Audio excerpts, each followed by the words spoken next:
Hello, greetings and salutations. Okay, the web analyzer.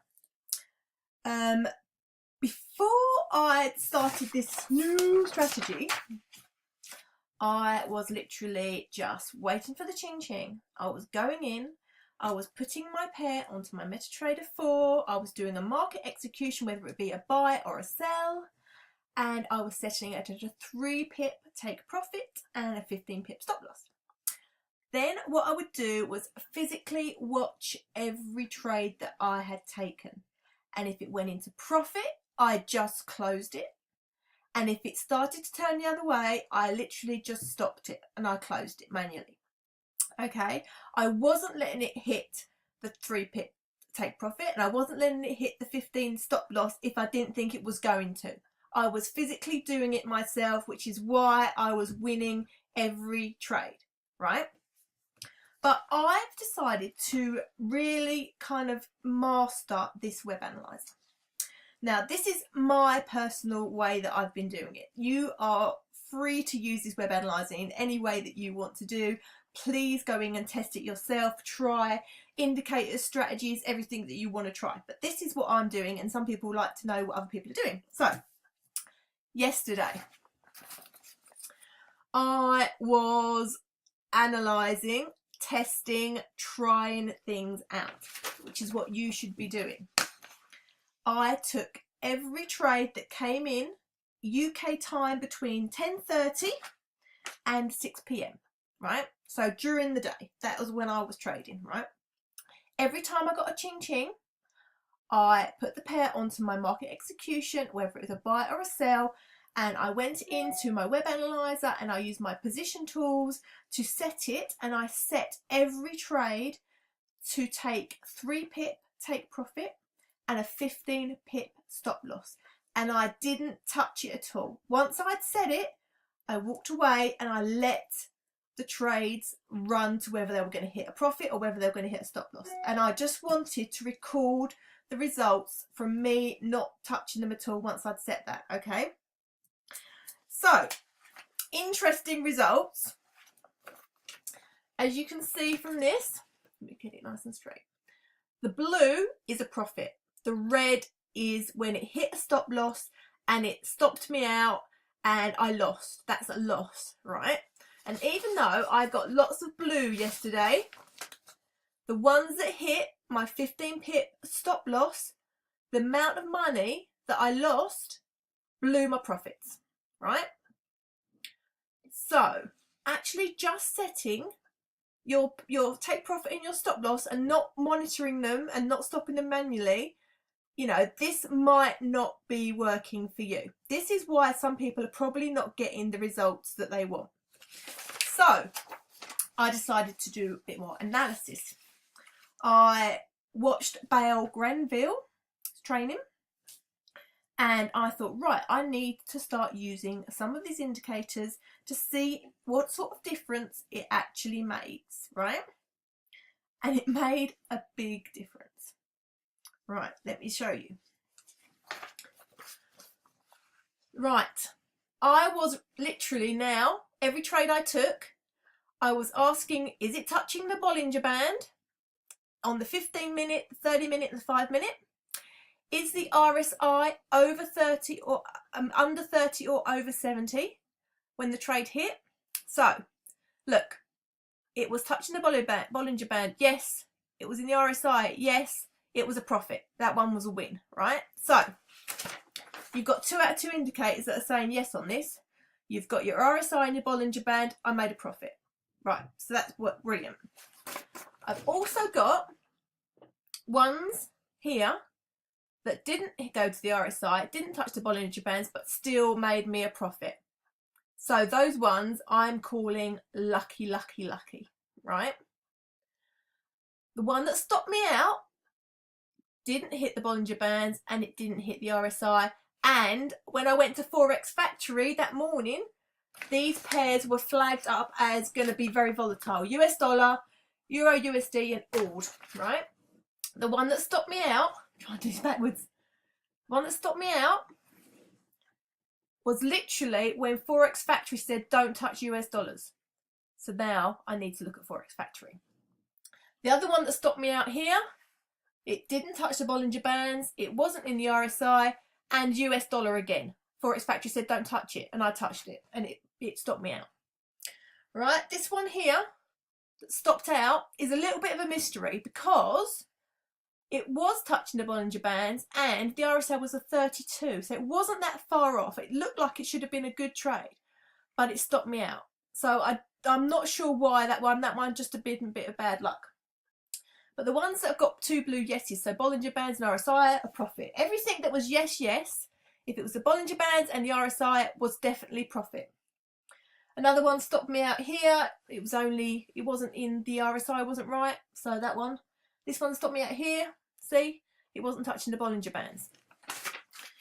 So now that I have done this, I am going to go back in and I'm only now going to take the trades that one, the actual candle is touching the Bollinger Band, two, the RSI is either under 30 or over 70, and three, I won't do it that way,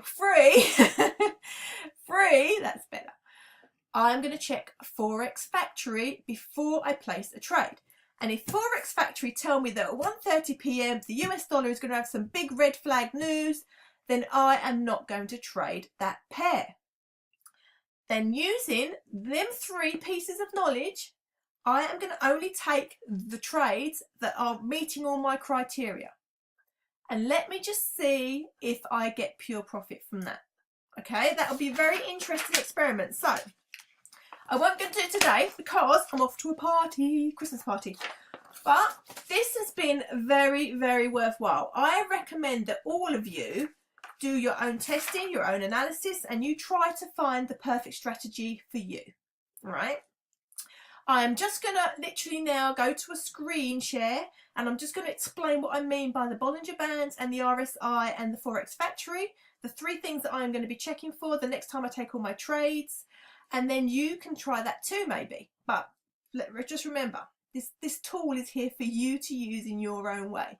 I'm not telling you to use this. This is not the perfect strategy. This is my strategy. This is not IML strategy. This is my own strategy. You're free to use it. Right, I'm going to switch over to screen share now. Right, I just want to show you now what it is that I am going to be looking for when I next do my test. Okay, so as default, you get all these Bollinger Bands on here. You get your RSI and you get your MACD. Right, I'm still not into the MACD yet. I will look at that as another stage. So I'm going to get rid of that. You click on the cross. Right, this is your RSI, your Relative Strength Index monitor, okay? Now, I am going to change the settings on this so I can see it easier. See on here, you've got a little format, show and hide and delete. In the middle, you click on that one, and it comes up with inputs length. Now, if you change that to 7, what it does is it makes like a little white area above and below 30 and 70. What you're looking for on this indicator is when your trade is called, whether this RSI is above 70 or under 30. So as you can see in this section here, this was above 70. So you know that this was called, it would have been called up here to say that this is going to drop. Okay, it's oversold. It's up here. It's oversold. It's got to go down. So if they would have called a trade here and your RSI was there, you know that this is going to drop. Right, so that's your RSI. And if it's below here, if you look, see that's not below, but you did have a bit of a sell there. Okay, there we go. So I'm going to be looking at the RSI. Now, I'm also looking at the Bollinger Bands. These are Bollinger Bands. See these lines that kind of are encasing your candles? Right. What you want is you want your candle to have gone right up and touched this Bollinger Band or even gone through it, because you know that as soon as that's done that, it's going back into the middle again. Okay, so another thing you're looking out for is it touching, when the trade is called, is it touching your Bollinger Band? Is it going to start moving back in the other direction? Now, a guy called Chris Garcia, who I just adore, explained the Bollinger Bands in a way that I really understood. And this is going to sound a little bit crazy. Right, let's say you're walking down a lane with your children, right? and there are forests and woods either side of the lane, and you're all walking nice and safely down that path. If one of your children wanders off, goes into the woods, into the forest at the side, they are going to suddenly get scared and they're going to come back to you in the middle. That is Bollinger Bands. If you are walking down this lane and your child disappears into the forest up here through the Bollinger Bands, they're going to come back in. Okay, so what happened here? Look, they're walking along. Your children have run off. They're like, no, don't like it, scared, coming back in again.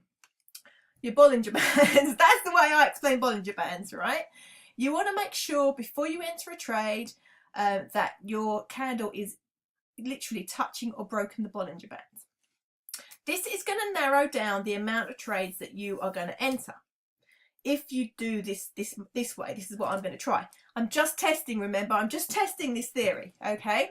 But this is what Bale Granville was saying, and this makes a lot of sense to me. Just looking at my results, you know, this makes sense to me because every single trade that I took where the candle was in the Bollinger Bands and it was in the right RSI area, it was a profit. It was definite profit. Okay, so this can only be a good thing. So let's have a look at one that's come in. All to JPY. Let's get rid of my MACD. Right, let's change this to 7. Okay, right, this was called at 10:30. So your bottom black indicator you can drag along to 10:30, and it was called at 85.699, which is there. So this trade was called right on this candle, and they're saying it's going to be a buy. So let's look, shall we? There. Is that candle touching the Bollinger Band? Is it likely to jump back up again? No, it is not touching the Bollinger Band. Is the RSI below 30? No. I would not take that trade now. Okay, there is a good chance that you're going to grab a profit. Look, it did do a little bit of an up, but it's not really going to grab you 3 pips, is it? Then it's, you know, it's starting to come back. That wick nearly came down here again. So I would now not take that trade. Right, let's have a look at one more. USD JPY was called. Let's get rid of my MACD. Change myself to settings. Okay. Right, this was called at 10:05. Let's go to 10:05. Oh, it's quite far away. 10:05. It was called here, right? 10:05 at 1396396. Right there. This trade was called a potential sale here. Right? Is this touching the Bollinger Band? No. Is the RSI over 70 or under 30? No, it's like 50. So to jump into this trade here, to go for a sell, eventually, yes, it would have started to come down, but look at all this play in this.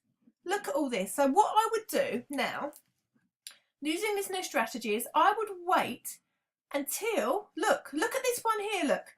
This is gone down and it is hit the Bollinger Band, and look how close to 30 that RSI is. So I would probably even keep an eye on this, wait, and then jump in here for a possible buy, because that's likely to go up now, because it wants, those children have gone into the woods, look, they are coming out, they're coming back to mummy in the middle, right? So I would probably jump into this trade here. Right, just a quick bit about my number 3 strategy that I'm trying out. It's all to do with this website here called forexfactory.com. It's completely free, you don't have to sign up for anything or anything like that. And literally what you do, this is Forex Factory, and it gives you things to be aware of in the markets. So I go onto forexfactory.com and I go to calendar. Like this, it should open up. And it gives you, like, even in advance, what's happening in the markets on a particular day. Now let's go to the day that I did my analysis on. I did this on Tuesday, okay? So on Tuesday, you can see that at 9:30 we had a red flag for the Great British Pound.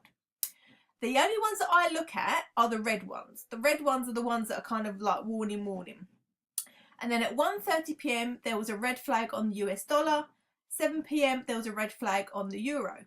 So, and look, 10:15 on the AUD. So then what I do in the morning before I start trading, I go onto this Forex Factory and I look at the days ahead events and I write down on my sheet that I'm going to be trading on these pairs. So I write down 9:30, look out for Great British Pound, 1:30, look out for US dollar, 7 p.m. look out for the euro, and I write them on here so that as I am about to place my trade, I can quickly flick my eyes down to my sheet and say, right, what time is it? Is anything flagged up in red?